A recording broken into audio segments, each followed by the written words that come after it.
Good morning, everybody. My name is Pastor Jeff Gross here at Living Lord Lutheran Church. I'm glad to be able to be with you on this day that the Lord has made.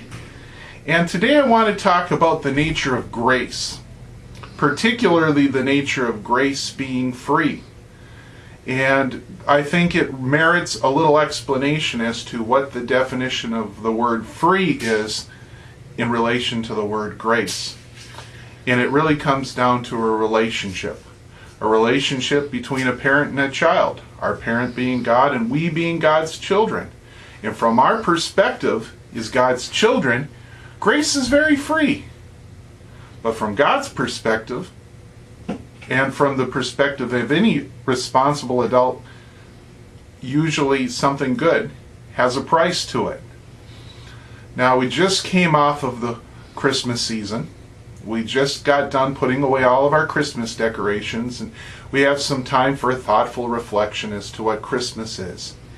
And I remember Christmas as a small person, and I remember it being larger than life. I remember it being one of those days upon which the whole kids' calendar revolved, as the great line in the Christmas Story movie.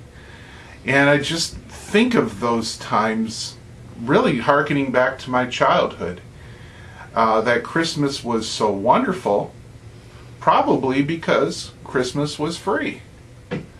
Now, as I got older and I got more responsibilities and had children, and Christmas came along, I came to an entirely different conclusion about Christmas.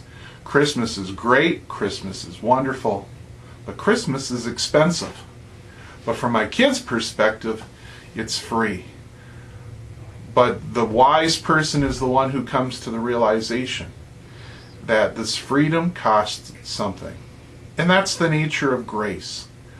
Grace is something that was bestowed to us by God through our Lord Jesus Christ.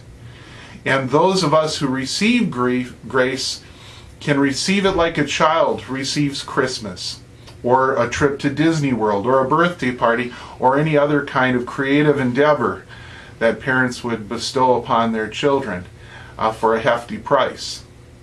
Because the grace that was bestowed upon us by Jesus was paid for us in full on the cross. And with that realization, I can embrace grace not just as something to celebrate, but understanding the full impact of the price.